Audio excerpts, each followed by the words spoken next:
Yes, what a handsome young man we've got on the night. Look up, he's gorgeous. Danny Graham, how you doing, big boy? I'm very good, mate. Yourself? I'm great. I need to say, mate, the Barnet is sensational. There's no way that's head and shoulders. That's not a head and shoulders job. No, it's a shite, mate. I barely watched it, to be honest. Takes too much time. Oi, Big Mulgrew's copying you, Tony. Yeah, he followed in, didn't he? I said I was growing my hair, and the next thing Charlie's grew his, and obviously Charlie's a big, handsome man, so he kind of killed me a bit with that. But there's a lot of people growing their hairs now, which is quite strange. Oi, wee Dax on it as well, aren't he? He's trying to, but he's proper thin, mate. He hasn't got long left, to be honest, so he's trying to grow it, so he looks all right. Oh, and he's about 5'3", mate. He's not pulling it off, eh? Nah, he's not pulling it off, mate. He's a typical Essex boy, him. Some man. I know we'll put it in later on the questions, but Big Charlie, what a man he is, eh? Oh, mate. I think he's signed pretty much. I've probably done about 4 years from mate, and I swear every single day was a laugh and a giggle, mate. Obviously, you know what he's like. When it comes to training and games, mate, he's yelping the pro, but off the pitch and around the training ground, he's brilliant, mate. He made us laugh 24/7. Did you hear his story about terrorising the security guard at Celtic?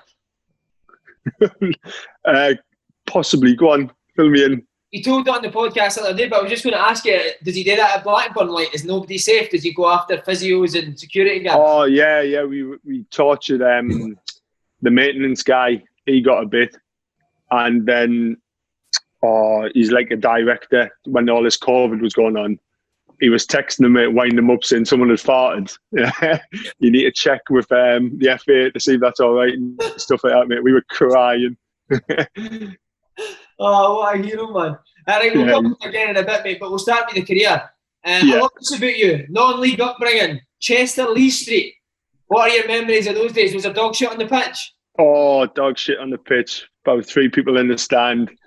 It was carnage, mate. Obviously, I didn't do the youth team at Middlesbrough or anything. I joined sort of second year scholar at the time, and it was great for me, I think, playing non-league and playing against, big men at the time, and I was just a skinny little boy. So I think that helped me progress into, going into the academy side of things. And, Chesley Street was great, mate. Obviously, it started off my career, which was massive for me. Was it the same as like a pro youth though, with the older boys talk? Like, would they get on you, your teammates? At Chesley Street? Yeah. Oh, yeah, massively, mate, yeah. What sort of stuff did they do you? They just used to hammer us, mate. Even like non-league, mate, we used to have to sing and stuff like that in the change rooms. They would make us pick up their kit, and they'd lob the slips at us and stuff like that, mate. It was brutal, but I think it kind of stood me in good stead, to be perfectly honest. Do you think that made you a better player? No going through a youth system? Quite possibly. I feel as though when I did go in at Middlesbrough, I felt as though I was, built for men's football, possibly more than the rest of the boys. But then on the other side, I did miss out on a lot of training. Obviously, they were training. Most of the boys were there from 12, 13-year-old, and they grew up together. So probably missed a lot of it on the technical and tactical side of it. But, I was ready for men's football. Mate. Tactical side, load of shite at a young age. Yeah, it's a lot of shite, mate. But you know what it is nowadays. It's non-stop, mate. Everything's tactical, and it's a bit of a ball ache, really, to be honest. But I did enjoy that non-league experience, to be honest. Was it constant boozing at non-league? Oh, it's been constant boozing throughout my career. Yeah, it was, to be fair. After games, the lads are sitting there with the pints, and I remember at the time I had 2 or 3 pints, mate, and I was feeling it at 17, 18-year-old. Would any... You what, sorry? Would any boys ever play hungover? Oh, yeah. All the time, mate, yeah. All the time.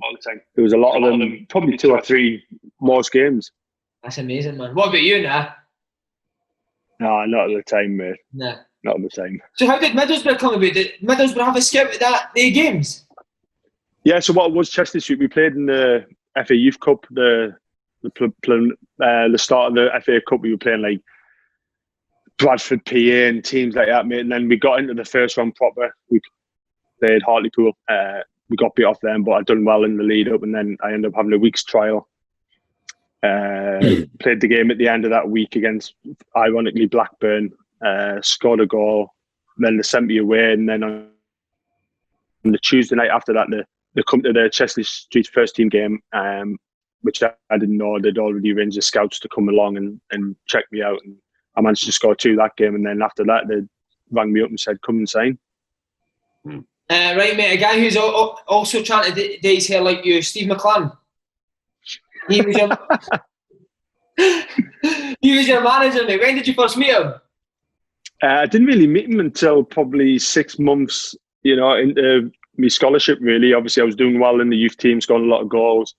And then I got the call up to, train with the first team and stuff like that. And he'd obviously said he'd seen a lot of me in them 6 months, and he wanted to ease me into the first team setup, which was great. Coming out of non-league to 6 months later, training with the first team was tremendous. And he was really good. He was a really good coach, mate. He was a really good guy as well, to be fair, and he helped me a lot, certainly early on. Have you got any good youth team stories? Not really, mate. To be fair, all of them are quite, professional, and everything was football, really. There's a few of the lads, Tony McMahon. He's a bit mad, Tony McMahon.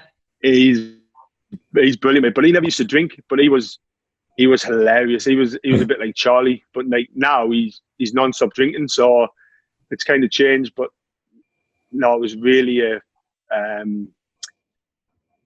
quite a professional dressing room, even though we were so young. Would Tony McMahon give the first team players a bit? Somebody told me he used to answer first team players. Yeah, he did, mate. Yeah, he was very lively, very chirpy for a 17, 18-year-old, breaking into the team. And as you probably know, the first team at Middlesbrough at the time had some really big players as well. And I think they kind of enjoyed that, though. A young lad coming in, quite chirpy. He got away with quite a bit, to be honest. What would he get away with? No, just the way he probably talked to players, and he'd probably talk to senior players. He would talk to youth team players, and you kind of think, well, what's he doing there? What's he getting at here? And then the lads kind of took to him, which was surprising, to be honest. I thought he would have got hammered a bit more. Did you play with Tom Craddock, Danny? Yeah, I did. Yeah, played a lot of them in reserves. Yeah, he's a good guy, Tom. Yeah, obviously I don't think he's playing anymore. I think he's coaching at Middlesbrough, actually. Yeah, he is. I think he's doing the 15s and stuff like that. So yeah, he's kind of slipped out of the game, which is a shame, really. Right, mate. One of my heroes, and you could have mistaken him for Steve McClaren's brother, Ray Parlour. Oh, what's he like? The best, mate. He was by far the funniest man at Middlesbrough. He was hilarious, mate. He was just non-stop. I heard the story when Southgate took over. Nah, go on, give us it. And he called a meeting. So, obviously, Gareth had played with most of the boys who were in the dressing room, and he started off the meeting saying, "Listen, boys, obviously it's going to be Gaffer now," or stuff like that. So he's throwing a few names out there, and Ray's went, "What about Big Nose?" And then the room just erupted. And then about 3 months later, Ray was out of the club. So he called Southgate Big Nose? Yeah, he says, "What about Big Nose?" The whole place erupted. And then, like I say, mate, do you watch him on Twitter, mate? He can booze, can't he? Oh, he is a proper boozer, mate, yeah. He is a proper boozer. He's doing all them Jaeger bombs and stuff like that, isn't he, for people's birthdays on Twitter and Instagram and stuff like that. Would he be like that when he played, big man? Would he go to the pub quite a bit? Yeah, oh yeah, he was always in the pub, mate, yeah. He loved it. How many days? Even from his Arsenal. I think that's from his Arsenal days, really. Obviously, Tony Adams and Paul Mersons and people like that he sort of grew up with. So he could be in the boozer 4 times a week easy. Would you ever get to go on? No. I wouldn't have dared at the time, mate. I was trying to find my feet in the first team. We did have a Christmas dinner one time, and I ended up in Yarm with him, and he had to take me home. He can't drink. Well, just you and Parlour on a night out? No, there was a few of us, and then it obviously ended up just us two, and then he's had to take me home because I can't even remember where we were, what bar, what club we were in. Oh, how much does he look like me Slaney that does the podcast? He does, to be fair, mate, yeah. He's a ringer. As you said, mate, some proper big hitters: Hasselbank, Southgate, Mendieta, Zenden, Ekiog. Who was the best? Mendieta, by a country mile. He was unreal. Man. Yeah, what a player, mate. So like, you've got to think. I was I was playing with big men in Northern League, and then within a year I'm training with Mendieta, Hasselbank, Southgate, Ekiog. It was kind of surreal, but they were great with me. Hasselbank, and we had big Mark Viduka, who was unbelievable. What a player! Yeah, what a player, mate. I've never seen anyone hold the ball up as well as Viduka did. He was so strong, and he could roll centre halves comfortably. So it was good. I got to see a lot from obviously Hasselbank's finishing, the way Viduka played his game with holding the ball up, etc. So it was great to have them players around to learn off as a young striker. Mate, I love that. Always asking this. Any funny big time shouts for any of them? Not really. Not that I can think of at the top of my head. I remember Mendieta had a private jet, and he was playing reserve team football at Middlesbrough. So he would obviously just fly off back to Spain and stuff like that. But even when he was bombed out, mate, and he was playing reserve team football for a year, never once did he let his head drop. He trained exactly the same as he did when he was in the first team. So that was great to see as well as a young boy, growing up. I know you said that some of them were great, but was there anyone that would hammer you constantly? No, there wasn't, to be fair. Yeah. It was a real good. No, there was a real good group, mate, and a lot of them were out to help the youngsters, which was massive for us. Like me, Stewie Downham at the time, Andrew Davies was coming through, James Mawson. There was a lot of us coming through, and they kind of took a shine to us and tried to help us as much as they can, really. So other than Parler, who else would have been funny in that first team? Any other funny lads? Tony Mack when he got in, Andrew Davies. He was very chirpy. Yeah. He was good. He came up here, didn't he? He was at Ross County, I think, for a bit. Yeah. What kind of guy is he? He's brilliant. He lives around the corner from me, down here. So I see quite a bit of him. He's brilliant, mate. He had a lot of bad injuries when he was younger, mate. I do feel he would have had a better career if he hadn't sustained them injuries early on. Did the first team love McMahon and Davis? Yeah, loved them, mate. So would they two even get Mendieta in that a bit, McMahon and Davis? Yeah, anyone. It was crazy, mate. Anyone, but like I said, they would somehow get away with it and they wouldn't get hammered. Whereas, like, obviously, I've been at different clubs, and if a young lad says something to a senior pro and stuff, they get caned. But it didn't seem to be like that in Middlesbrough for whatever reason. Wow. McLaren was at his peak then, mate. Obviously, he's got a reputation now with a Dutch accent and that. What kind of guy is he? Obviously, he was great for me, mate. He gave me my Premier League debut and, my first, even European football against Sporting Lisbon at home and stuff like that. I thought he was a really, really good coach, mate. He handled the dressing room really well with the amount of big, names we had within the squad. Obviously, the Carling Cup, he led Middlesbrough to, which was massive for a team like Middlesbrough. So he'd done a great job. He was a great guy, mate. And he was great for the young lads because he did give a lot of us a chance to play Premier League football. So I've only got good things to say about him, really. He done well, mate. You were put on loan a few times. Carlisle, was that mate? I've played at Carlisle, man. It's tough, isn't it? Oh, it's tough on a Tuesday night when it's blowing a gale. It's tough, yeah. But listen, I went on loan a few times, mate, as a young lad, and I probably didn't grasp the opportunity as well as I should. I ended up probably 3 or 4 loan spells before I even went to Carlisle. In the Carlisle one, I just seemed to hit the ground running. I think I scored 7 in 11 games on loan at the back end of the season. I was probably about 21 going on 22 at the time. I was thinking I need to play week in, week out. And that felt as though it was the right place for me to do that. Obviously, having a good loan spell there, I felt as though if I went in, I would probably play and, get myself 40 games and a number of goals. And that seemed to work out well for me, to be honest. How does a League One dressing room compare to the big hitters in the Premier League? I thought I went back to Chester Lee Street, to be honest with you. No, to be fair, mate, we used to get changed in the first team dressing room at the stadium. and then we'd walk through like a park, and then we'd train on like a big open field, and there was like all sorts of dog shite and people walking around. So it was a lot different, mate. We obviously were washing your own kits and stuff like that. But for me, mate, it was probably the first time I'd played week in, week out in senior football, and I did really enjoy it.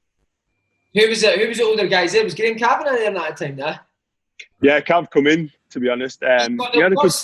Worst fringe in football, mate. Oh, mate, we went to Carlisle Race as a team, and Cav come in, and obviously he's got his little quiffs sticking up. I think he's about 4 strands of hair. And we were steaming, young lads. So we've all got the beer mats, and we stuck the beer mats on our head like that. As the quiff. And he didn't like it one bit, mate. Obviously, like, to going back to, did Macca get away with it at Middlesbrough? How many of your lads? Well, we were getting on Cav, and he come down on us, mate. So we had a good team, to be honest, mate. Kieran Westwood, the goalie, Joe Garner. We had a few good players, to be honest, mate, which was quite pleasing because, you know, Carlisle's right up at the top, isn't it? And it's hard to attract players, to be honest. Who was the manager? Who wasn't a manager? Neil MacDonald signed me after my loan spell, and after the first game we drew 1-1 with Walsall. He got sacked. And I'm thinking, oh my God, what have I done here? I was thinking, this can't be right. I was thinking, did we lose that game on Saturday or what? So it was quite surreal. We never really found out why he got sacked, but one game in the season we drew away and he got sacked. The first game of the season? The first game of the season. The very first game, I'm thinking, oh, what? This is going to be a disaster, this. It's got to be. And then Greg Abbott took over, and then we had John Ward, and that's when we got to the playoffs against Leeds. So, to be fair, he'd done a good job, John Ward, so it worked out quite well. Mate, I must have played against you at that time. Calvin at centre mid. Was Ian Hart there at the time? Harty was there, yeah. He come on loan, yeah. Mate, he was caviar for League One, wasn't he? Oh my God, mate! We played Cheltenham away, and there was a free kick, right? And I was stood over it, and he went move. And I wasn't actually stood over to take it, mate. I've never took a free kick in my life. And he went, I am going to whip this goalkeeper side top corner. Sure enough, he's took this left-footed, mate, around the wall, keeper side into the stanchion, and ran off laughing. I was like, oh my God. I tell you what, he had a good initiation when we first signed. It was normally like you have to do a speech about yourself. So he got up, he went, I'm Ian Hart. I played in the World Cup and I missed a penalty against Spain. He sat back down. We were buzzing. Mate, he was a joke. He played centre. He never even played left back. He played centre half, and he would just spray balls about, wouldn't he? Mate, he scored 18 goals. He's centre half. From centre half, it was unbelievable. He was Rolls Royce, mate. He was frightening. It was like Charlie when Charlie played Championship, mate, and his left foot, the whip and the accuracy they get on that ball.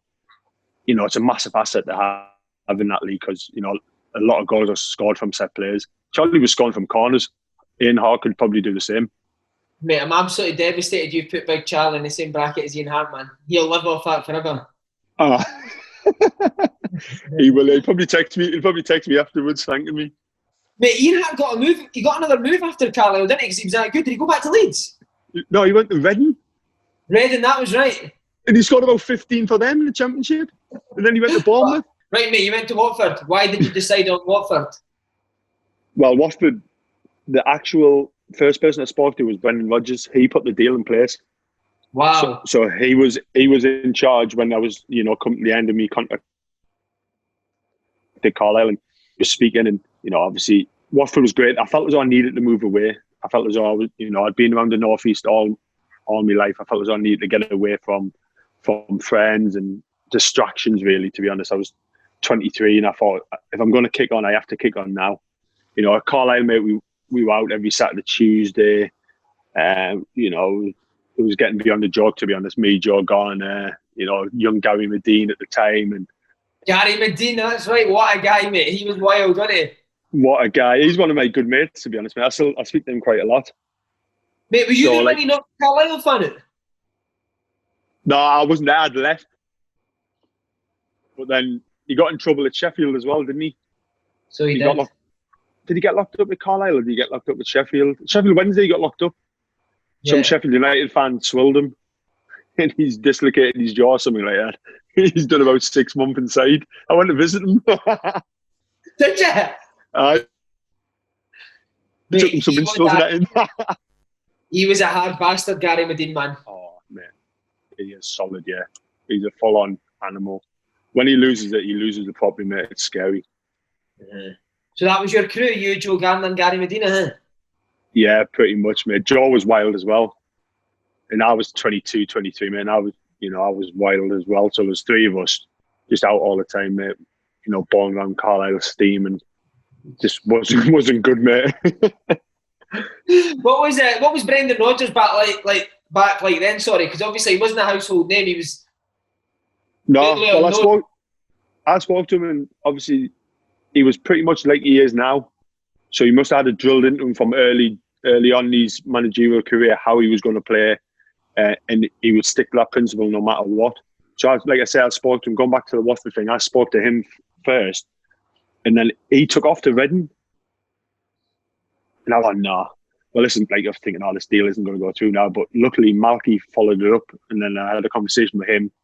Went down there, had a look around the training ground and stuff, and obviously signed. And it was probably one of the best decisions I made, to be honest.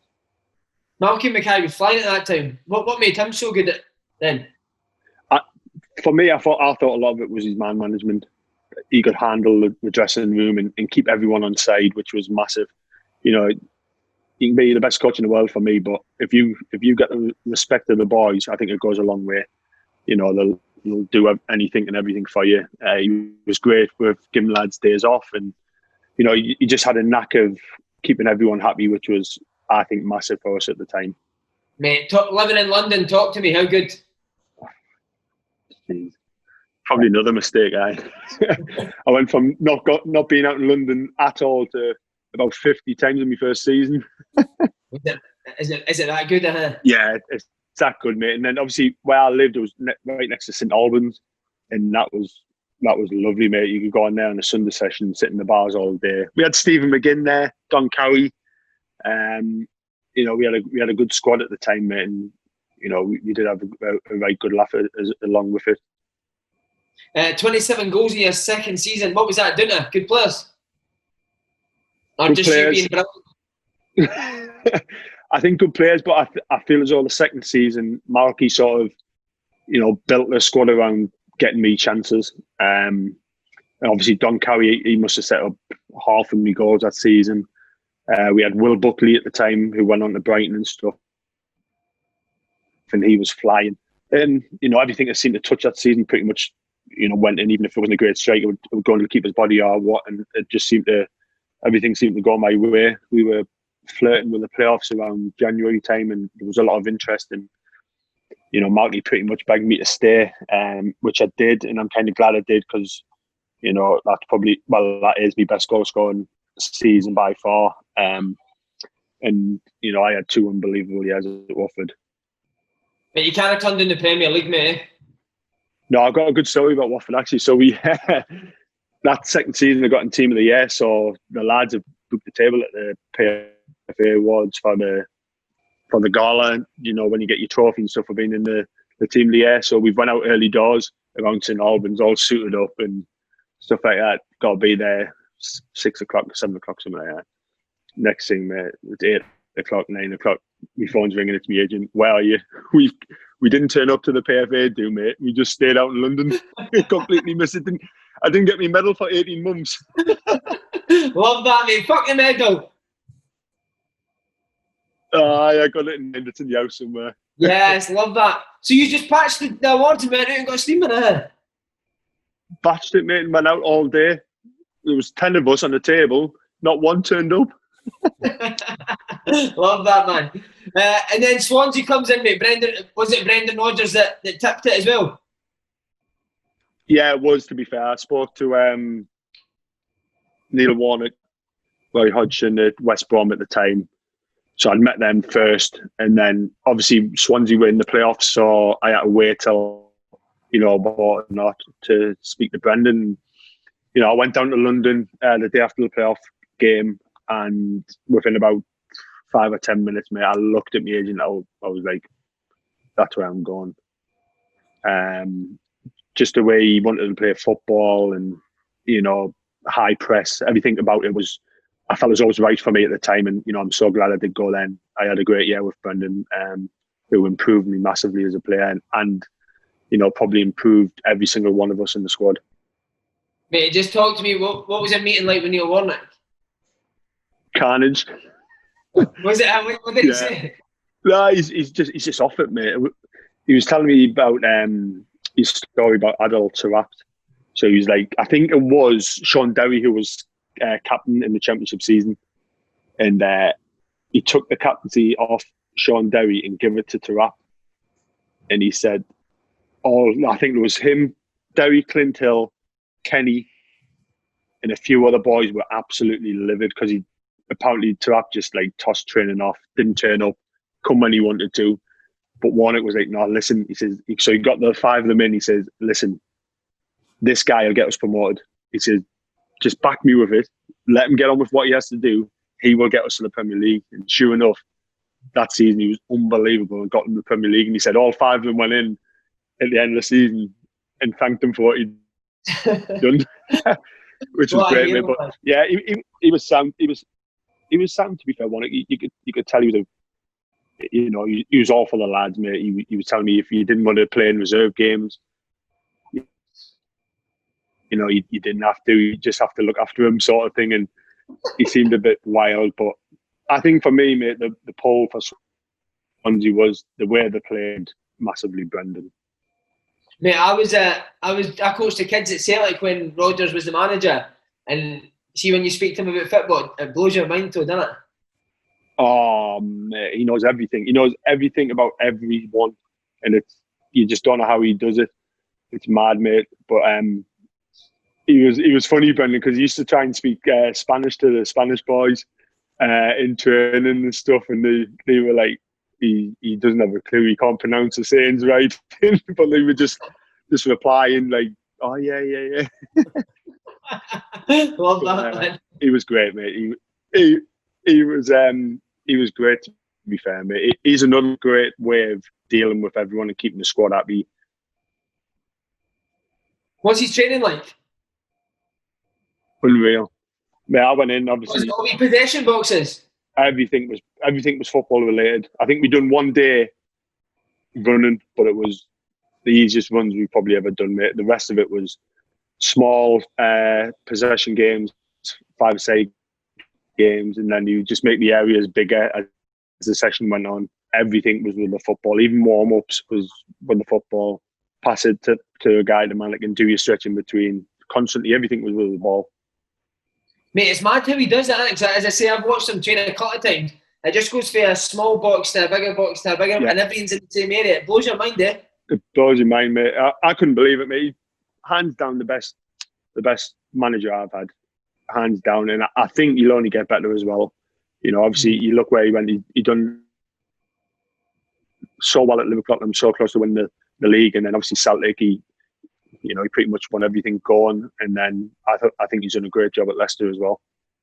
I always ask people that played under him this question: like, does he ever get angry? Very, very rarely. Very rarely. Long as you're trying to do the right thing, he really, has a go at you. If he thinks you're doing something different, what he doesn't think's suited to our game plan, then he'll probably have a go at you. But I've never seen him really, really angry. No. Mate, what team that Swansea team was? Who was the best player? Leon Britton was ridiculous, wasn't he? Leon Britton was great, mate. It was mad, mate. He's about 3'5", but in even like small possessions and stuff, he just couldn't get the ball off him. It was strange to see. We had Joe Allen as well in the midfield, mate. And, obviously he moved on to Liverpool when Brendan went there. He was another one, unbelievable centre midfield. Like good. He had a great team of centre backs. Ashley Williams, Stephen Cocker, complemented each other well. Brendan was good with that. He seemed to find the right blend and mix, and he fitted it all into the starting 11 and the subs on the bench. If they come on, they could do the exact same job. My mate's played with Stephen Cocker at Dundee and said he's miles off it, mate. Was he the same back then? Miles off it, what, as a player?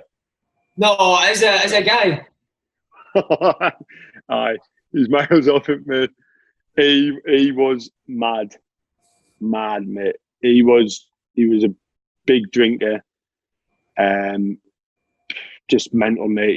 He was non-stop. He was a young lad playing week in, week out in the Premier League. He was mad. To be fair, mate, he wasn't the only one. There was me, Leroy Leader, Nathan Dyer to a certain extent. There was a lot of us, mate, who went out and had a good time. But Colk's certainly up there. What a guy, mate! He's made a fortune. He's over in China now. He's made a fortune, hasn't he? He's been all over. He went on loan to Liverpool at one point. So I couldn't believe it, mate. What? Listen, he is a good lad. He is a good lad, Colks, and you know, last season he had at Swansea. He was very, very good. Did Brendan no mind just going out and having a good time there? Not really, mate. No. I think I only ever got pulled into his office once. What was that for? For a night out. It was something like, I think it was like 2 or 3 days before a game. Must have been 3 days before a game. And he pulled me out and he said, listen, I don't mind when it's Saturday. I think it was a Saturday-Wednesday game, and I went out and he was like, no, it doesn't happen. He says, you go out when it's Saturday, that's fine. But when there's midweek games and stuff like that, he says, don't do it again. Which was fair enough, I suppose. But we always used to have Sunday, Monday off, mate, and you know, a lot of the lads were out quite a bit. Living down there, it was good fun, mate. It was real good fun. What is I used to like Leroy later when I played it. He was quite chirpy, wasn't he? Oh, Leeds is brilliant, mate. He is a madman. Him. He is off it. He doesn't care about anything. He's so chilled, laid back, loves a drink. You know, good football as well, mate. I don't think he got a lot of credit for how good he actually was as a player. But he was an even better lad. He was flying at Reading as well, wasn't he? Yeah, flying, mate. Yeah. Flying. How did you find the Premier League? Who was the toughest centre half you played against? The toughest pairing was Ferdinand and Vidic. I thought they complemented each other so well, mate. I don't even think we got a shot in 2 games against them that season. And obviously Vincent Kompany. He was a man mountain, strong, quick. You know, probably one of the best centre halves the Premier League seen in my opinion. Kompany. What about best player overall? Was there anyone that you played against and you thought he is a joke? Hazard, probably Gareth Bale at the last season before he moved to Real. He was frightening that scene. I remember we played him, and this is at Sunderland, and the young lad made his debut, and the whole team talk was, do not show Bale inside on his left foot. This young lad come in, he danced in past him off the right hand side and whipped one. We got beat by 1-0. He stuck a top in. But yeah, Bale was special, mate, that season. Before he went to Real. What was Swansea like for a night out? Good place. No, unreal, mate. Yeah, unreal. Wine Street, mate. They used to put bollards up in the bottom of the street and at the top of the street, and it was just like being on holiday, mate. Everyone was out on the street drinking. No cars could get up there. It was carnage, mate. Me and Leroy went out on a Sunday one time. We'd been out on the Saturday. We always had Sunday, Monday off when it was week to week. So we went out on the Sunday. We were steaming, mate. It was about 4 o'clock in the afternoon. We were starving. Like, come on, we're grabbing Nando's. So we've come outside of Nando's. There's a group of kids, no older than 14, on scooters. So me and Leroy were like, oh, give us a go at this, mate. Next thing, we've took off. We took off on the kids' scooters all the way up the street, and there's about 10 of them running after us. It was carnage, mate. Love that. It was a real good time down there, mate. It wasn't massive, the centre and stuff like that, but real nice people, real good night out, and more importantly, we had a good team as well, mate, which was nice. And you finished top scorer that season for the club. That be your most enjoyable season in football? Yeah, I would say so. Obviously, the one at Watford when I scored 27, it's different. Obviously, we've been in the Championship, but to finish top goal scorer for Swansea in my first season in the Premier League, was massive. You know, I didn't really have any doubts that I would not score goals in the Premier League coming off the back of the season I had at Watford. I felt confident, and you know, I ended up with 14 that season, and you know, I was more than happy with the return I had. See, when you're doing well for Brendan, does he make you feel like the best player in the world? Oh mate, yeah, massively, yeah. I remember we played Newcastle away, and he pulled me in his office and he started talking, and he was on about, oh, listen, you're not going to be playing this game. And you know, I walked out his office thinking, I walked out feeling good. But then I'm sure he told me I'm not playing. And went outside, and obviously doing the shape, and I wasn't playing. But I still felt unreal even after what he said to me. But I just didn't quite register it somehow. So he must have had a knack of, you know, how to talk to people and keep everyone on side. But even if you played on a Saturday and, you know, the boys would do a cool down on a Monday, Tuesday, he would stay with a group who hadn't played and he would look after them. So he had a good way of keeping everyone together, mate. It was clever how he done it, mate, to be honest. Because usually you'd get a manager who would just concentrate solely on the first 11, innit? Yeah. But he didn't. He was the opposite. He would never be with us after a game, or if we played or we didn't play. He would always be with the ones who hadn't started and didn't play enough minutes, so they had to do the bits of extra. Have you got a favourite? Like, he's quite known for strange team talks. Have you got like a favourite one? Do you know what, mate? It's a long time ago. I can't really remember what he used to say, to be honest. Did he say the one about he was the driver of the aeroplane? The Celtic boy says he used to say that quite a bit. No, I didn't get that one, no. I would have picked up on that one for sure. But I do remember when he signed for Liverpool. Obviously, it's Swansea. We were getting our training ground built. So the offices were tiny. He signed for Liverpool, and the offices are obviously huge. So he stood at the back of it, and he's got someone to take a picture from the front of it, and like you can see him with his arms out like that, and he's about this big. And he sent it to all the staff at Swansea. So get on this new office. No chance. Oh, it was brilliant, mate. Brilliant. What a guy. Were you devastated when he left, Danny? Yeah, I was, to be honest, mate. I felt as though we were going to have a real good season the second season. Obviously, he would have added some more players and, you know, freshened it up a bit and kept people on the toes. So I was devastated, but, you know, I can't really fault him. If Liverpool come calling for anyone, it's a no-brainer, really. See, when he signed Joe Allen, did you not think there was a wee sniff that he'd maybe take you now? Nah, no chance. I feel as though too many nights out on Wine Street. Spoil that. No, but even I don't think so, mate. I look at some of the strikers Liverpool had at the time, and you know, I don't think it would have been right for me to even contemplate being a Liverpool player, to be honest with you. Mate, then an absolute legend comes in, man. Michael Laudrup. What was he like? He was the best player in training by a mile. He was unreal, mate. Would he join in every day? He would join it. Made all the little rundowns you do, 5v2. Yeah. He done one of them in America for about 15 minutes, and I swear he did not go in the middle once. Wow. Unreal. I couldn't believe it. Yeah, he joined in pretty much most days, mate. His finishing was a joke. His passing was a joke. He was still fit. Just everything, mate. You could obviously see how good of a player he really was when he was, you know, playing at Barca and Real Madrid. And did anyone smash him? No, you couldn't get near him. Mental. What was he like as a guy? Was he having himself? Not really, mate. He was quite quiet, to be honest. He kind of come in and just continued on what Brendan didn't really. He didn't do a great deal apart from pick the team, if the truth be told. Everything was in place. You know, we had a certain way of playing, and I don't think the chairman wanted that to change. And he just kind of come in, mate, and just rolled with it, really. So what, would he probably join in more than he would actually coach, yeah? Oh, yeah, more so than he coached, yeah. A lot of it was down to his assistant and first team coach. He would join in and make a mockery of us and, you know, just go home and stew over the team, probably. Would he ever take the piss at you that he was better than you?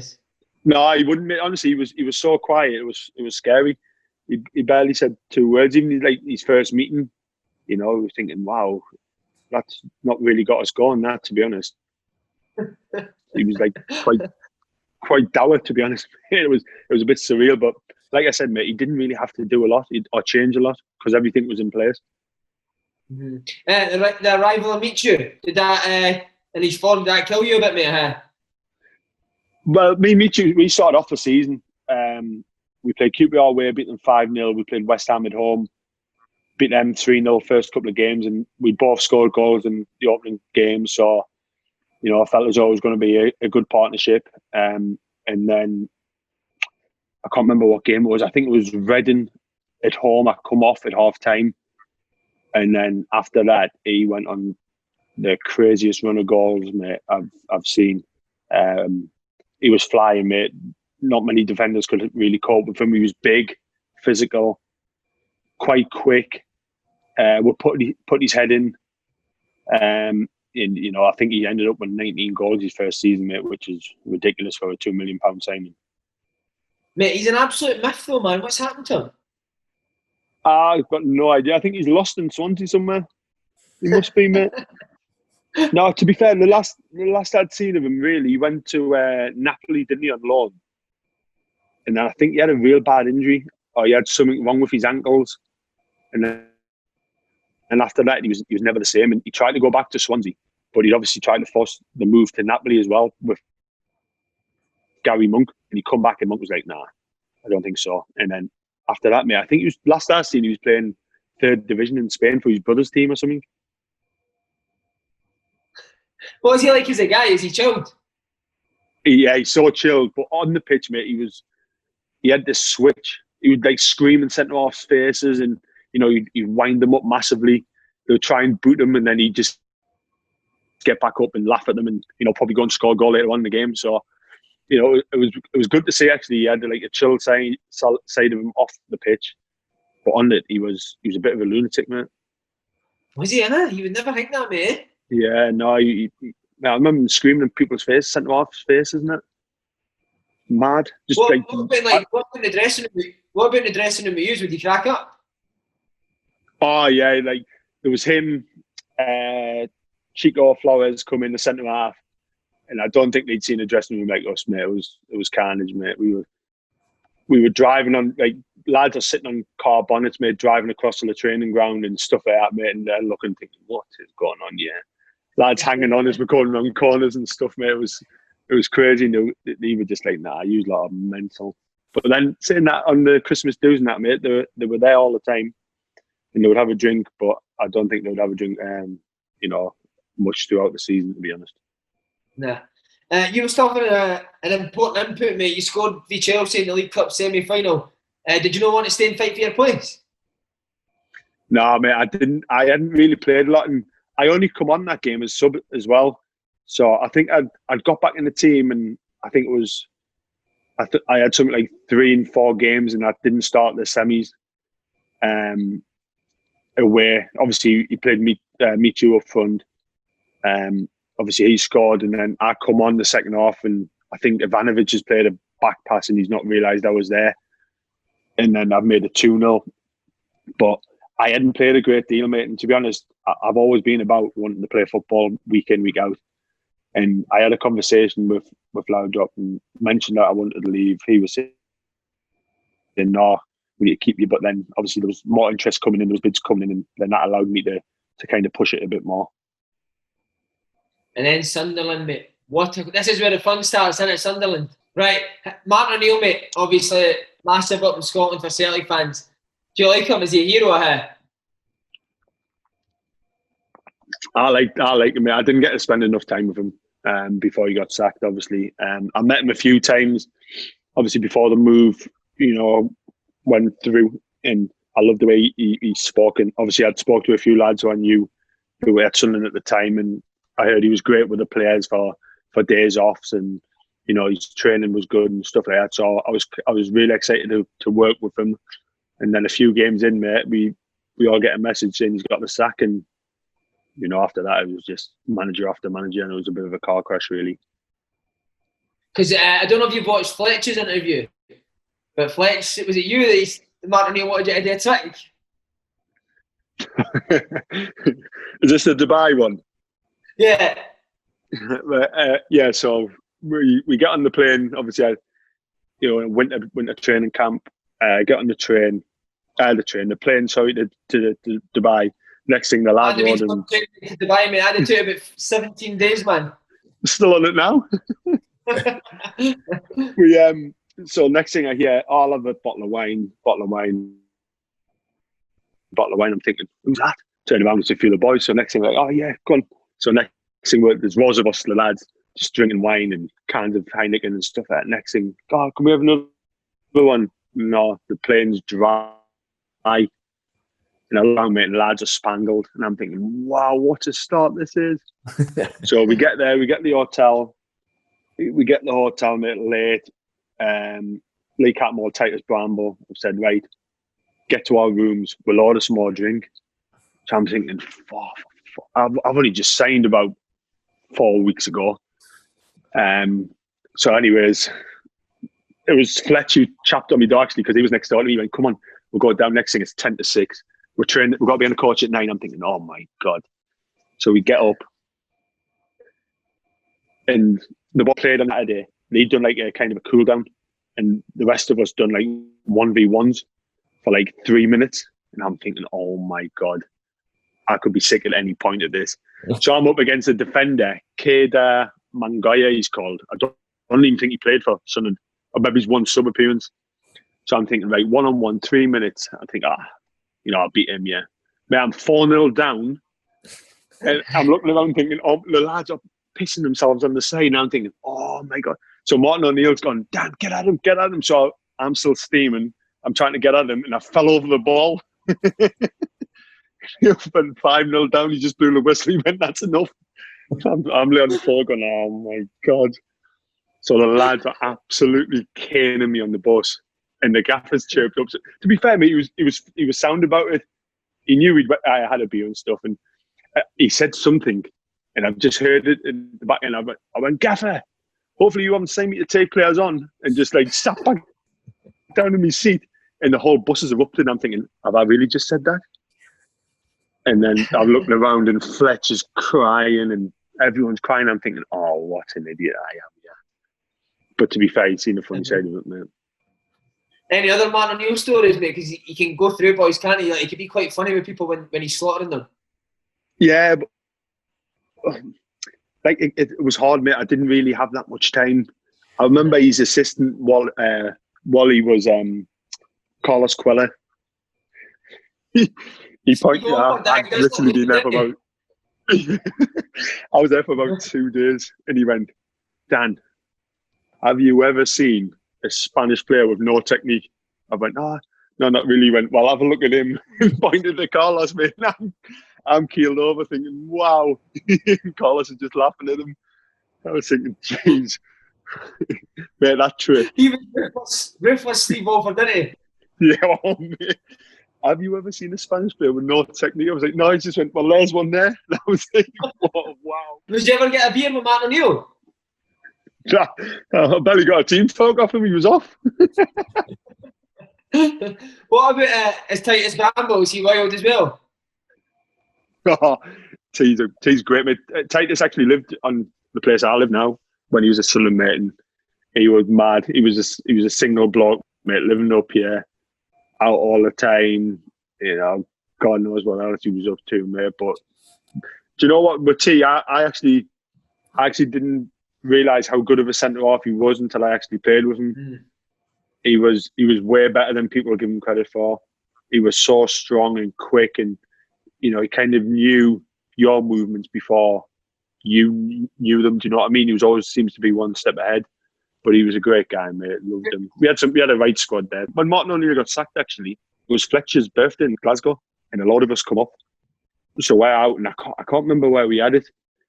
In Glasgow, this nightclub, mate. It seemed to be like a 2 or 3 floor thing.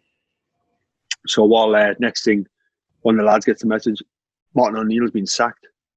We're like, oh wow, no way. So everyone's trying to scramble because we had Saturday, Sunday up there, thinking we'd be off on the Monday.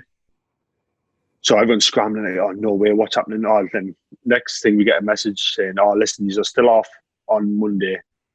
We'll see you all Tuesday. So we're like, oh, jackpot. So Sunday, is it the golf lounge? Yeah, golf lounge, mate.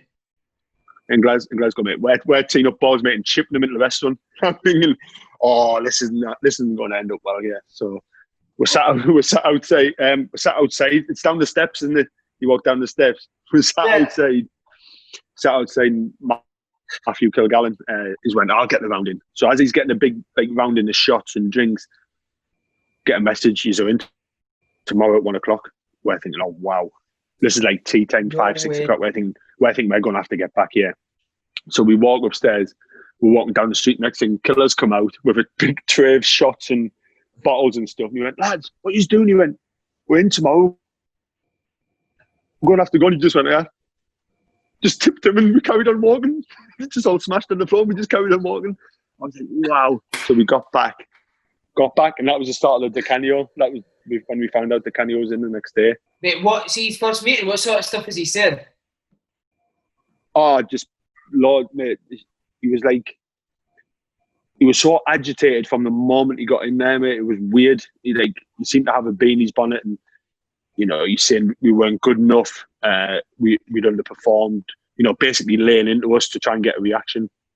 And to be fair, mate, it kind of worked for 2 or 3 games, but then, once it kind of fizzled out that little run, he became a bit brutal, to be honest, mate. See, I know how you said about the 35 runs. Was there any other things that he's done or he said that you thought, like, wow, what is this? Oh, mate, after we beat Newcastle, mate, he said he was going to go home and ram a banana up his arse and have a wank. And I'm sitting there thinking, surely that's not enjoyable. Let's just go and have a few pints. Did he say why? No, but I bet he did it. Mate, he was like that whilst at Swindon, mate. He always used to talk about stuff like that, eh? Mate, he used to spit on his own, you spit up in the air and let it slap off his forehead and that. And I'm like, what are you doing? It's not even funny. You just make yourself look weird, mate. Yeah, would anyone ever have a go back at him, Danny? It's quite scary, isn't it? Not at the start. Yeah, he is, to be fair, mate. But a lot of the lads, did you have the little fitness coach? Claudio, yeah. He used to click and all this all the time. Yeah. But mate, he I think he kind of got us first because he was clicking at like John O'Shea, Wes Brown, mate. These guys have won Champions Leagues and like there's ways and means to like talking to people and that, mate. But he was clicking at people and like the lads like, what are you doing, mate? Like, but Decanio at the start, mate, he wasn't too bad. And like I say, it was more when we kind of went on a bad run and things weren't going great. He would, I remember we done a drill with the mannequins. Did you ever do that one where you play against just mannequins in the 11v11? And someone crossed the ball and young Connor Wickham missed his header, and he started screaming at him from the centre thingy, I will fight you and all this. And I'm thinking, what? He's 19-year-old. What are you doing? It was really, like, mad. I remember we done a 11v11 the day before a game. And I think it was Craig Garner at the time. He drilled the ball out to the right, and it's missed Phil Bardsley and went out of play. And he stopped the session, mate, and made us like do a few doggies. We're like, what are you doing? Yeah, it's all like everything had to be perfect, but in football, it's never that way, is it? But in his eyes, it was, mate. Mate, I wanted to ask you this because see, when he was at Swindon, he was always on the strikers, man. See, because he was a striker. He was constantly attacking their strikers. Was he the same with you? Yeah, constantly, mate. He used to be fair, mate, his finishing was a joke. He said, no, this is how you do it, mate. He'd take a touch and he'd just whip it in the top bin. And then he'd look at you like, yeah, you're crap, mate. That's how you do it, you're crap. And I was like, come on, man. But yeah, he was, to be fair, mate. And it obviously all boiled over to a point where, we'll get onto that in a bit, where we all had a meeting and we all just went through them, basically. Right, we'll come in a bit, but I just want to ask you, last question on him when he first came in. How did you find the diet stuff and no butter, no ice and that? We went to Italy, right? and we're in this nice hotel and what have you. And it was just pasta for 10. Well, I was only there 7 days. For the 7 days, mate, it was pasta, no ketchup, no nothing. Just whatever they brought out, you had to eat. And we were like, nah, this can't be happening. Then we had a game, mate. Right, we had a game, just like a local playing field. It was only against his mates. We're looking over, mate, having fags and everything, and big massive bellies on them.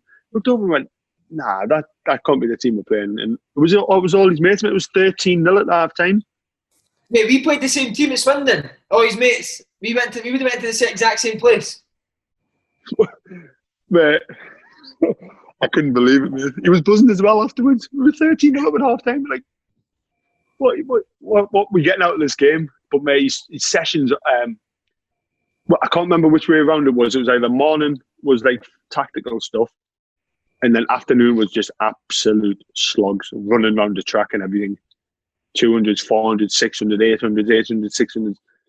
Mate, mental amount of running. And mate, that's the most running I've ever done. You the same? Yeah, ever, mate, yeah. Ever. But like, it got to the point where it wasn't even getting you anywhere because you were that tired and fatigued, mate. You weren't getting anything out of the session. And if you said that, he would just hit the roof, mate, because he apparently he told us even on his days off he used to go training and all this. Why was your time cut short at Hull, moving back to Middlesbrough? So obviously in the January, Brucey had signed Shane and Yelovich, and I was on loan, so I kind of thought, you know, I'm probably not going to play. So I took it upon myself again, mate, to go back and find another solution where I was going to play week in, week out. And, you know, Middlesbrough's on my doorstep. It's a team I started out when I was younger, so it was an ideal opportunity for me to go back and score some goals and, you know, hopefully try and make the move there permanent. Another big name, mate. Karanka was your manager second time at Borough. How was he? I enjoyed him, to be fair, mate.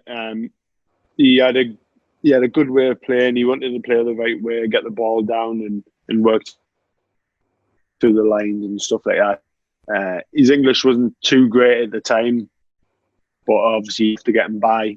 And then obviously I think I'd scored about 6 goals and 6 or 7 goals in that time. And, you know, I thought it was possible to get a move there, but for whatever reason that didn't happen. So I haven't got a lot of time for him now.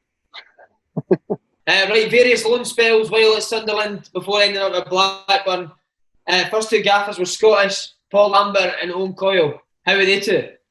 I loved Lambert. I loved him, mate. Yeah, I really enjoyed him, mate. He was great with the older. No, I was only 30 at the time, and he just had a way of managing the senior players. And, you know, I remember being in meetings on a Friday, and, you know, he'd ask you how you feel. And, you know, if you said you were a bit stiff, he'd say, right, stay inside, have a cup of tea, get a massage, come out at 11:45, watch the set players. And just little things like that, mate. You don't really do a lot on a Friday anyways, but just little things like that was great, and it allowed me to do well, I think, in my loan spell there. I enjoyed his coaching. I enjoyed his banter, to be fair, mate. He was, obviously, the Dortmund thing comes up quite a bit in the Champions League. And I remember we were doing a run-down with him, actually, and the ball's come to me. He's directly opposite me. So I've slapped this ball through the 2 in the middle, and just went to him, and he's miscontrolled. And I went, didn't you play for Dortmund? And like me, he just looked at me with a stare, and I was thinking, oh, no, here we go again. What have I said? Dan, shut up. But he was great, mate. And to be fair, he was honest as the days long. He said if he didn't get any backing off the bench, he was off. And true to his word, mate, I think it was the second last game of the season, he said, listen, boys, these games I'm off. Which I was quite gutted about, to be honest. What did he say when you said, didn't you play for Dortmund? No, he just glared at me. Like, do not say that again, sort of glare. I was like, oh, no. That won't be coming up again. What about Owen Coyle? Where do I start, man? Where do I start? Honestly, we played 4-4 open. We were mental. I think the first 7 games we played 4-4-2, mate. 0 team shape, 0 like working on anything, and we had 2 points out of 7 games, and he still kept his job. I was thinking, wow, that's incredible. That's like sackable form for anyone. But his training, mate, it was all sides. There was no like tactical stuff or anything. It was mad. Strange, mate. Strange. We used to start every 5-a-side game with a goal. You'd throw one up and you volley it. You could be 1-0 up, mate, and the other team haven't even touched the ball. It's like, wow.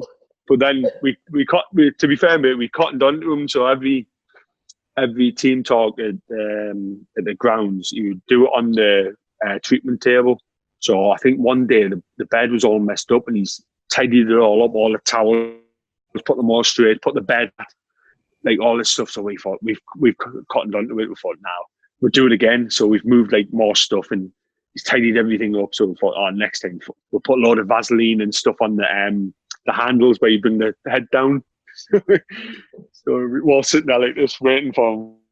Sure enough, towel straightens it all out. Ramsey's hand on the thing, pulls it down, looks at it, mate, and it's just loaded with cream and everything. We are absolutely crying. And he was going, yeah, good one, that, lads.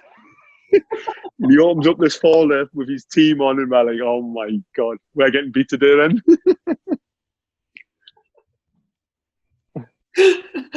Oh my God, man. But we've had loads of people who have played under him and said he would join in as well. Same at Blackburn.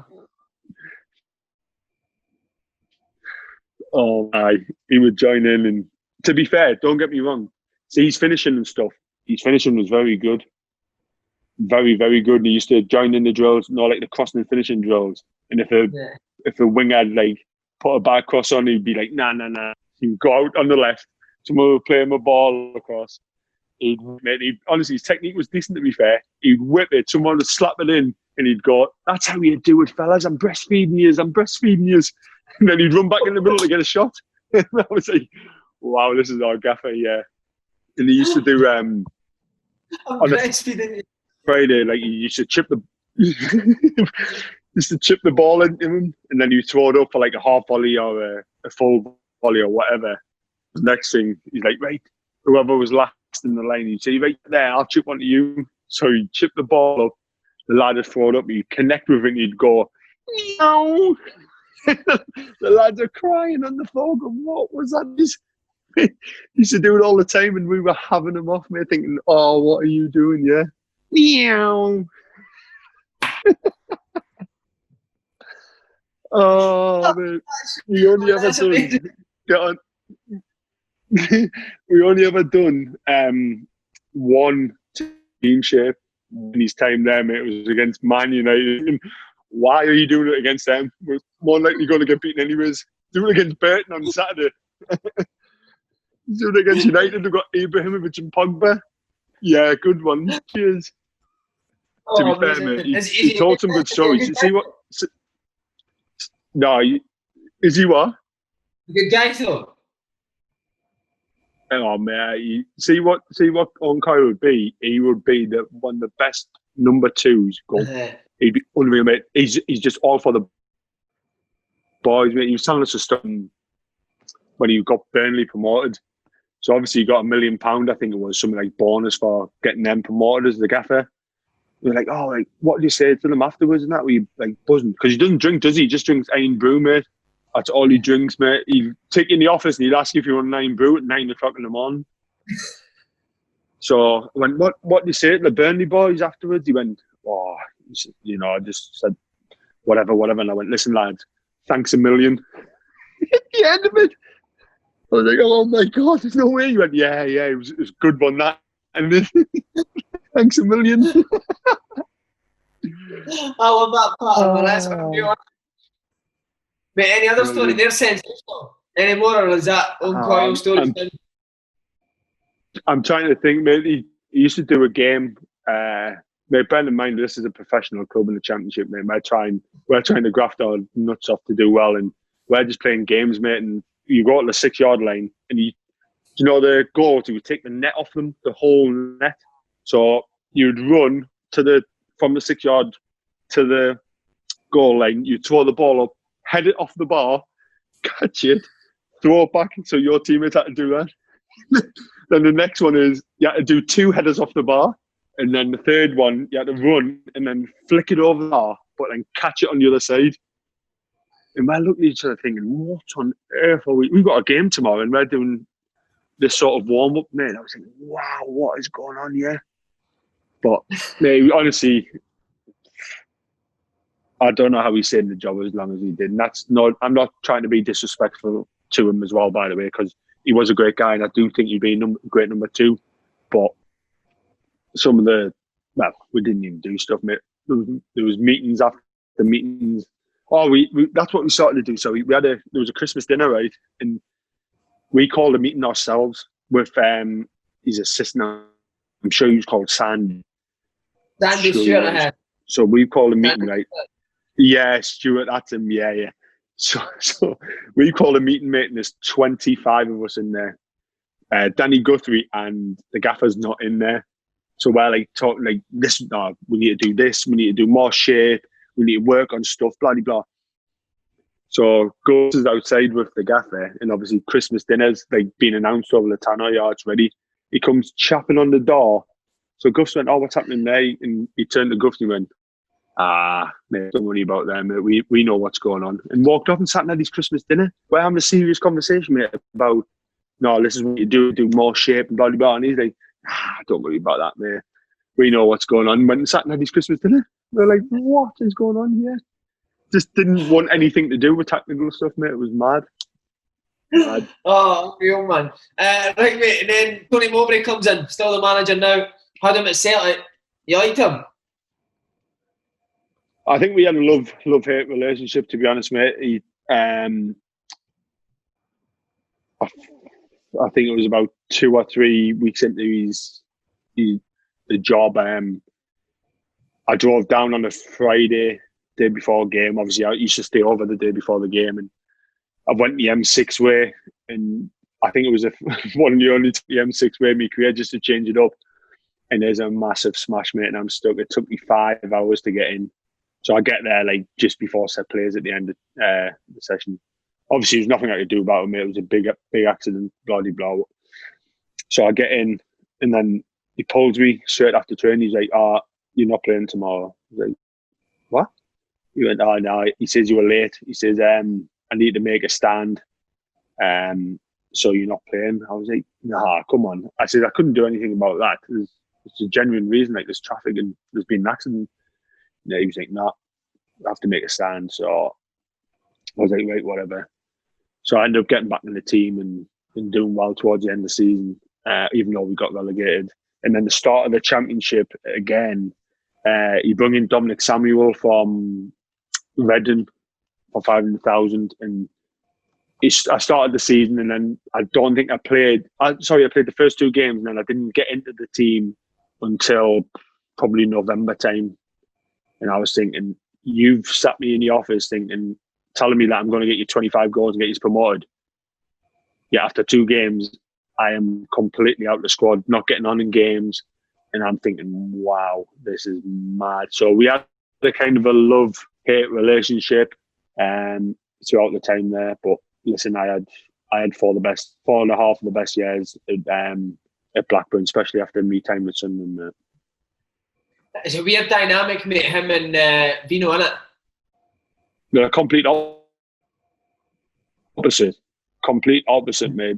Vino wants to play a certain way, the gaffer wants to play his way, and it's I don't know how they work, to be honest, mate. Obviously, I know they're good friends and stuff, but in terms of football and in terms of the way they want to play the game, they're both completely different. Yeah. Right, mate, dressing room, as you said, Mulgrew, Bradley, Dack. Is that one of the best dressing rooms you've played in? Yeah, I would say so, mate. Yeah, I would. Obviously, because I got a lot of time in it as well. I got 4.5 years, mate. Probably 3 years with most of them in there. Obviously, Charlie and his stories, and you know, he just constantly makes the boys laugh, mate. And he was a great captain. I feel as though he's harshly done by, to be honest, to find himself, out on loan and stuff like after what he'd done for the club. I think the gaffer made a point of we conceded 67 goals or something. Well, this season we conceded 64 and Charlie didn't play, so I feel as though it's kind of harsh. But listen, football and Dacky had the craziest 6 month to League One season. That's probably why he didn't play, actually. The start of League One, Dacky signed. And I remember I hadn't met him, but he was walking through the door of his agent, and I'd look on YouTube to see how he played and stuff like that. And I saw you could tell he used to arrive in the box at the right time, and he always found space. So as he walked through the door, the first thing I said to him, I didn't even say, I said, "Have you signed?" He went, "No, we're just now." I said, "Well, get it signed." And I said, "I'll get you 15 goals this season," and walked off. So he signed. We went away on pre-season. We got our night out in the end. It always seems to be about a night out, doesn't it? We got a night out in the end, and then it's about, I'm sharing with Jason Steele, it's about R4, and we're ordering drinks to the room. Me, Steve, Dacky, I think there was a couple of others, Dom being in there. So next thing, look, it's 6 o'clock. Thinking, wow, this is carnage. So we get up the next day, and then we go back out again, right?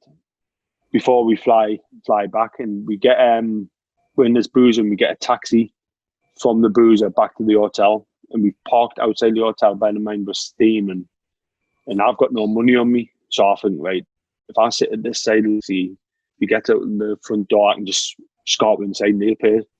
Next thing, mate, the 4 lads have run past me. No one's paid the taxi, mate. It was €23. Next thing, we're in a police station in Austria for about 3 hours. Gaffer's going ballistic. Well, none of us had €23. It was just all hell breaking loose. So, me and Dacky had some good times early on, mate, going out and got pulled into the gaffer's office 3 or 4 times before October. Amazing. Mate, please tell me you never went vegan as well, man. Mate, I think about 12 of us did, right? Before he come back, 19% body fat. So he come back at 19.2. So we were like, a few of that, caddy. Oh, caddies. Mate, it was unbelievable. So there's a few of us may come back not in great shape, right? So a few of the lads were like, "Oh, come on, we're getting this vegan thing together. We'll give it a right good go." So we had a right good go, mate, and everyone's like sticking to it. Everyone's losing a lot of weight. Next thing, we're getting to the game against Southend, mate. First game, we had 0 energy. We got licked off Southend away. We were thinking, nah, scrap that vegan thing. Scrap it, mate. It was brilliant, mate. Caddy was, oh, mate, he's a great guy, Caddy. I absolutely love him. One of my best mates. Great guy. Technically very good as well, isn't he? Yeah. Knows the game inside out, mate. I really liked him, mate, but he could pile on the pounds, couldn't he? He's a fat wee dick, isn't he? Mate, he was saying he was driving into the train and one day and he was hungry and he seen some Watsons under the car seat and he picked them up and started eating them. 8:30 in the morning on the way to training. What a hero, man. You remember, but we were in Dublin at the same time as you for a Christmas do. Do you remember that? Yeah. Well, vaguely, yeah, but I do, yeah. Mate, you were heroes for, man. Big Charlie, I had a Peter Head strip and Big Charlie, but you were all holding up. What a group you were. But mate, the Big Charlie still, where he pulls his trousers right to his ankles when he's in a toilet in a nightclub. Yeah. He loves that one. Oh, man. What a guy. He is. I can't stress how funny he is, mate. He's mental. Just the way he tells the story as well, it's first class, mate. Whether it's true or not, it's first class. Did he tell you the one about the young kid at Blackburn? No, go tell us it. This young kid come in, right? Jack Evans, he's called. And it was something like YB something like on the gym program, right? It was YB. So he's come in, he's like, lads, obviously Charlie's on the last person you want in there, Charlie. So Charlie's on the treatment bed, goes, what, you don't know what a YB is? Like dead straight faced. Next thing he's went, it's a Yankee Bravo. The young lad's like, what? Yeah, no, it's a Yankee Bravo. He went, have you not done it before? He says, oh no, it's new on my program. He says, do you know how to do it? So I'll move this back to you. So Charlie went, yeah, I'll show you. So he gets up, mate, right? He's, the pull-up bar. He's stood on the pull-up bar like this, right? And he starts shaking his body backwards and forwards. Well, we are absolutely crying. He says, how many of them do you do? Like, he says, 10 full ones, and he's proper like, he's shaking his whole body, mate. And we are rolling around the treatment room. Next thing, this lad started doing it, mate. Young Jack, and I'm thinking, oh my God. So while looking through the window, you can see into the gym. There's tears streaming down everyone's eyes. So about 2 months later, right? Mate, this is no word of lie, about 2 months later. He walks through the gym, and there's Jack Evans doing the Yankee Bravo again.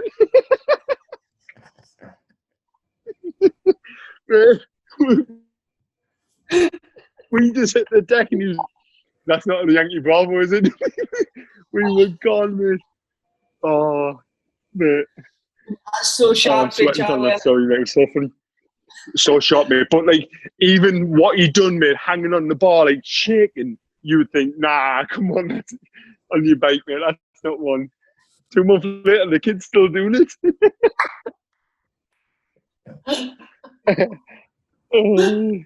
Yeah, the Yankee's been doing that every day for 2 months that weekend. Mate, by the way, he was an ultimate pro, this young lad, mate. He was never out the gym. He was always doing extras, always in the gym. So for at least 4 times a week, mate, he's doing the Yankee Bravo, putting his back out, and it wasn't even an exercise. Actually done his back, mate. That would have topped it off. Oh, mate, that's sensational, man. That's one of my favourite stories ever. What was it? How was the celebrations then? Good? Oh, mate, yeah. To be fair, mate, we kind of stocked the bus up on before the game. Not like in an arrogant way, just in case like we were going to get the job done. But at the time, mate, I think we'd lost 1 in 32. So we were on a great run, mate. We were flying, and even when we weren't playing well, we were somehow finding a way to turn teams over. So, when Big Charlie stuck that header in, we knew it was on, sort of thing. So after the game, we went back in the dressing room, a few bottles, and then we went back out to see the fans. Because to be fair, mate, the pretty much there was about 4,000 or 5,000 Blackburn fans around the Doncaster end, all around that end. So it was probably more away fans than there was home fans. So we went back out with them, and we're just mooching around, and whatever you do, Klinsmans and all that stuff when you get promoted, and pretty much straight back in the dressing room. I think we were in there for about an hour, mate, just sinking bottles, having a laugh, putting the music on, and what have you. Then there's about five of us went to Manchester, but then after the season we done Vegas. I think it was about 12 of us, 13 of us went to Vegas, mate, and celebrated it properly, like, to be fair. Yankee Bravos in Vegas, mate. Yankee Bravos, straight down Wet Republic, unbelievable scenes. I shoot away from the club. You sad to go?